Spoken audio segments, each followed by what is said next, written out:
آج میں اپنی پہلی تنخواہ لے کر اپنے گھر واپس آیا تھا۔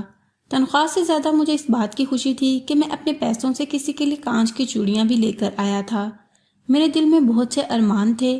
یہ تنخواہ میری خوشیاں میری جھولی میں ڈالنے والی تھی۔ میں اپنے گاؤں پہنچا تو سرسبز کھیتوں کے پیارے سے نظارے نے میرا استقبال کیا تھا۔ میرے گھر میں فون نہیں تھا، اس لیے میں بتائے بغیر ہی گھر آ گیا تھا۔ دوپہر کا وقت تھا۔ میری امی مکئی کی روٹی بنا رہی تھی۔ دیسی گھی والا ساگ اور لسی کا جگ دیکھ کر میرے منہ سے رال ٹپکنے لگی تھی۔ میں امی سے ملا۔ امی نے میرا ماتھا چوما اور بولی، بھوک تو لگی ہوگی؟ میں مسکرا کر بولا، پہلے نہیں لگی تھی، ساگ کی خوشبو سونگھ کر لگ گئی۔ امی نے جلدی سے میرے لیے کھانا لگایا اور میں ان کے پاس ہی چارپائی ڈال کر بیٹھ گیا تھا۔ امی جب میرے لیے روٹی بنانے لگیں تو مجھے چوڑیوں کی کھنک نے اپنی جانب متوجہ کیا۔ میں بولا، کیا بات ہے امی، آج تو بڑی چوڑیاں پہنی ہیں۔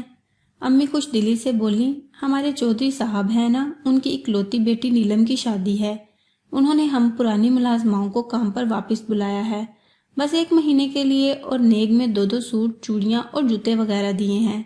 میرے حلق میں نوالا پھنس گیا تھا۔ میں بمشکل بولا، کیا کہا آپ نے؟ امی نے جلدی سے روٹی پکانا چھوڑی اور میرے پاس آئی۔ گلاس میں لسی انڈیل کر بولی، یہ پی لو۔ میں نے جلدی سے گٹا گٹ گلاس اپنے اندر انڈیل لیا تھا، مگر میرے دل میں لگی آگ نہیں بجھ رہی تھی۔ میں بولا، امی یہ آپ کیا کہہ رہی ہیں؟ امی بولی، میرے بیٹے، میں شرمندہ ہوں۔ تم نے مجھ سے کہا بھی تھا کہ چودھریوں کے گھر کام کرنا چھوڑ دو، مگر انہوں نے اتنے پیار اور مان سے بلایا ہے، میں نہ نہیں کر سکی۔ میں نے سر جھٹک دیا اور بولا، نہیں نہیں، مجھے یہ بتاؤ کس کی شادی ہے؟ امی کہنے لگی، نیلم کی شادی ہے۔ میں بولا، امی اس کی شادی کس کے ساتھ ہے؟ امی مجھے حیرت سے تکنے لگی تھی۔ بولی، اس کی شادی ساتھ والے گاؤں کے چودھری کے بیٹے کے ساتھ ہے۔ میں بولا، امی آپ نے کب جانا ہے ان کے گھر؟ امی کہنے لگی، بس روٹی پکا کر چلی جاؤں گی۔ میں نے اپنا کھانا وہیں پر چھوڑا اور کمرے میں جا کر ایک خط لکھنے لگا تھا۔ یہ خط نیلم کے نام تھا۔ وہ میری محبت تھی۔ ہم دونوں پچھلے 2 سالوں سے ایک دوسرے کو چاہتے تھے۔ میں کم پڑھا لکھا تھا اور پھر میں نیلم کے گھر کام کرنے والی ایک ملازمہ کا بیٹا تھا۔ میں نے امی سے کہہ دیا تھا کہ آپ چودھریوں کے گھر کام کرنا چھوڑ دیں۔ یہ میں نے مجبوری میں کیا تھا، کیونکہ میں جانتا ہوں امیر لوگوں کی ناک بہت اونچی ہوتی ہے۔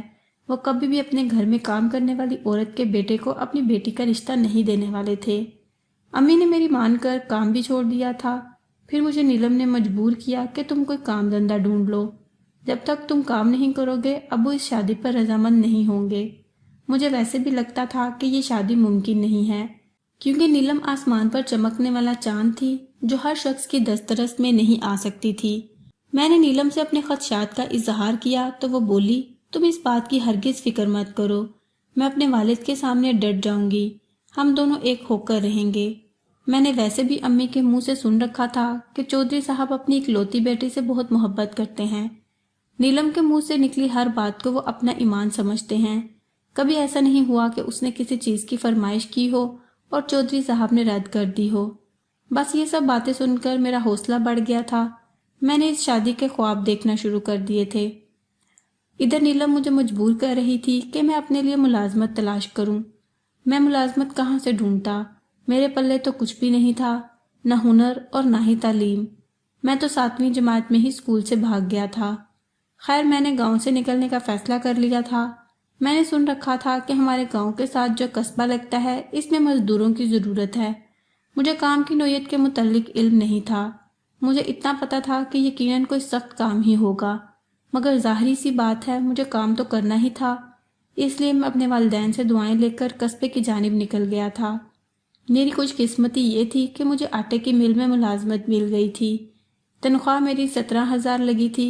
مجھ جیسے ویلے نکمے کے لیے یہ تنخواہ بہت زیادہ تھی۔ میرے ابو چودھری صاحب کی فصلوں میں کام کیا کرتے تھے۔ انہیں مہینے کا 7,000 روپے ملتا تھا اور سال بھر کی گندم۔ اس حساب سے میری تنخواہ بہت اچھی تھی۔ 1 ماہ کی تنخواہ لے کر میں اپنے گھر واپس آ گیا تھا۔ میں نے سوچا کہ اپنی والدہ سے کہوں گا کہ میرا رشتہ نیلم کے لیے مانگ لیں، مگر یہاں آ کر تو میرے سارے خواب چکنا چور ہو گئے تھے۔ میں نے تھر تھر کانپتے ہاتھوں کے ساتھ نیلم کے نام خط لکھا تھا۔ میں نے اس خط میں خوب گلہ کیا تھا کہ تم کیسی معشوق ہو، تم نے مجھے ملازمت کے لیے گاؤں سے باہر بھیج دیا اور خود اپنی شادی رچا کر بیٹھی ہوئی ہو۔ نیلم میں جان دے دوں گا مگر تمہیں کسی کا ہونے نہیں دوں گا۔ تم مجھے بتاؤ ہم دونوں ایک کیسے ہو سکتے ہیں؟ میں نے حال دل نیلم سے کہہ دیا اور ساتھ ہی وہ چوڑیاں بھی ایک شاپر میں ڈال دی تھیں جو میں اس کے لیے لے کر آیا تھا۔ میں کمرے سے باہر آیا اور بولا، امی یہ میرا خط آپ نیلم کو جا کر دے دیجیے گا۔ میری امی بات سن کر ہکا بکا رہ گئی تھی۔ وہ کہنے لگی، مزمل تم کیا کرنا چاہتے ہو؟ میں بولا، امی سوال جواب نہ کرو، میرا کام کر دو بس۔ امی نے اپنا ہاتھ میرے سر پر رکھ دیا اور کہنے لگی، مزمل تجھے میری قسم ہے، بتا تیرے دل میں کیا چل رہا ہے؟ میں بولا، امی میں مر جاؤں گا، آپ دیکھنا میں جان سے چلا جاؤں گا، آپ میرا یہ خط ہر حال میں نیلم تک پہنچا دیں۔ امی نے جب میری باتیں سنی تو وہ بہت پریشان ہو گئی تھی۔ میں ان کی اکلوتی اولاد تھا۔ پھر جب مرنے کی بات کی تو وہ بہت زیادہ گھبرا گئی تھی۔ کہنے لگی، تو فکر نہ کر میرے لال، میں تمہارا کام کر دوں گی۔ میں بولا، امی اس خط کا جواب بھی لے کر آنا ہے، کوشش کرنا جتنی جلدی ہو سکے آ جاؤ۔ جب تک مجھے میرے خط کا جواب نہیں ملا میں سولی پر ٹنگا رہوں گا۔ امی ان پڑھ تھیں، وہ میرا خط نہیں پڑھ سکتی تھی، اس لیے مجھے کسی بات کی کوئی فکر نہیں تھی۔ خیر امی چلی گئیں تو میں بستر پر لیٹ گیا تھا۔ میری آنکھوں کے سامنے نیلم کا خوبصورت اور کھلتا ہوا چہرہ گھومنے لگا تھا۔ میری آنکھوں میں آنسو آ گئے۔ میں خود سے بولا، او مزمل رب تیری خیر کرے، تم نے خواب بھی تو اپنی اوقات سے بڑھ کر دیکھ لیے ہیں، اب نہ جانے تو اور تیرے خواب چکنا چور ہو جائیں گے یا تجھے تیرے دل کی مراد مل جائے گی۔ امی کو واپسی پر بہت دیر ہو گئی تھی۔ فضا میں مغرب کی اذان گونجنے لگی تھی۔ میں روتا چلا رہا تھا اور دعا کرتا رہا کہ یا اللہ تو میرا دل ٹوٹنے سے بچا لے۔ تب ہی گھر کا دروازہ کھلا تھا۔ امی گھر واپس آ چکی تھی۔ ان کے ہاتھ میں ہاتھ تھا۔ وہ کہنے لگیں، یہ لے تیری امانت۔ میں نے جلدی سے وہ خط امی کے ہاتھ سے تھام لیا تھا۔ اس میں نیلم نے لکھا تھا کہ اللہ کا لاکھ لاکھ شکر ہے کہ تم واپس آ گئے ہو، ورنہ ایک ایک پل میرے لیے قیامت سا گزر رہا تھا۔ میں بھی اس شادی سے رضامند نہیں ہوں۔ میں نے شروع سے ہی تمہارے خواب دیکھے ہیں۔ میں نے تمہیں اپنے دل میں بسا کر رکھا تھا۔ اب خود سوچو تمہاری جگہ میں کسی اور کو کیسے دے سکتی ہوں۔ مزمل تمہیں میری جان کی قسم ہے، آج کے بعد مرنے کی بات مت کرنا، اور رہی بات ہمارے ایک ہونے کی تو ہم دونوں ہر حال میں ایک ہو کر رہیں گے، چاہے پھر اس کے لیے مجھے کسی بھی حد تک جانا پڑے۔ مزمل کل میری بارات ہے، میں کسی اور کے ساتھ بیاہ کر جانے سے یہ بہتر سمجھتی ہوں کہ تمہارے ساتھ گھر سے بھاگ جاؤں۔ مزمل تم میرا انتظار کرنا، میں آج رات 12 بجے تمہارے گھر کے باہر آ جاؤں گی، تم اپنا انتظام مکمل رکھنا، ہم یہاں سے ہمیشہ ہمیشہ کے لیے چلے جائیں گے۔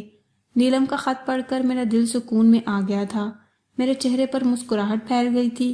امی نے میرے چہرے پر خوشی دیکھی تو وہ بولی، مزمل کیا لکھا ہے نیلم بی بی نے؟ میں چپ کر گیا تو امی رونے لگی تھی۔ وہ بولی، مزمل میرے بیٹے کوئی ایسا کام مت کرنا کہ میں اور تیرا باپ اس عمر میں ذلیل ہو جائیں، ہمیں بڑے چودھری کی نظروں میں مت گرنے دینا۔ بیٹا اگر دل مجبور کرے کچھ غلط کرنے کو تب بھی میرا یہی مشورہ ہے کہ تم اپنے دل کو قربان کر دینا، چودھری صاحب کی اور ہماری عزت بچا لینا۔ بتا میرے بیٹے کیا لکھا ہے اس نے؟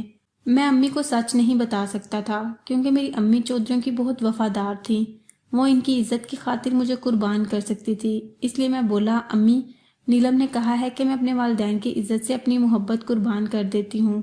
امی کی آنکھوں میں خوشی کے آنسو آ گئے تھے۔ وہ کہنے لگی، بیٹا مجھے تیرے دل کی بہت فکر ہے، مگر جو عزت دار ہے اس کو بے عزت کر کے بھی تو کون سا خوش رہ سکتا ہے۔ اچھا ہوا یہ محبت کا قصہ ختم ہو گیا۔ مزمل تم نے پہلے ہی کیوں نہ سوچا کہ یہ بے جوڑ تعلق زیادہ دیر تک قائم نہیں رہ سکتا۔ مزمل میرے بچے تو فکر نہ کر، میں تیرے لیے بہت اچھی دلہن لے کر آؤں گی۔ میں بولا، امی ٹھیک ہے، میں آپ کی پسند کی لڑکی سے شادی کر لوں گا، بس میں آج رات یہاں سے نکل جاؤں گا، میں نیلم کو کسی اور کی بارات کے ساتھ جاتے ہوئے نہیں دیکھ سکتا۔ آپ میرے جانے کے بعد لڑکی ڈھونڈ کر رکھنا، میں اگلے مہینے تنخواہ لے کر آؤں گا تو منگنی کر لیں گے۔ امی نے جلدی سے میرا ماتھا چوم لیا تھا۔ وہ کہنے لگی، مجھے تم سے اس قسم کی سمجھداری کی امید ہرگز نہیں تھی۔ میں امی کی بات سن کر ہنس دیا تھا۔ خیر ابو بھی کام سے واپس آ چکے تھے، وہ مجھے گھر میں دیکھ کر بہت خوش ہوئے تھے۔ پھر ہم سب نے مل کر رات کا کھانا کھایا اور میرے والدین سونے کے لیے لیٹ گئے تھے۔ وہ رات 9 بجے سے پہلے سو جایا کرتے تھے۔ وہی کیا بلکہ ہمارا پورا گاؤں رات 9 بجے تک اندھیرے میں ڈوب جاتا تھا۔ گھر میں خاموشی چھا گئی تو میں نے اپنا انتظام مکمل کر لیا تھا، اپنے پیسے وغیرہ اور 1-2 جوڑے اپنے ساتھ لے لیے تھے۔ میں بار بار باہر جا کر دیکھ رہا تھا کہ نیلم آئی ہے کہ نہیں،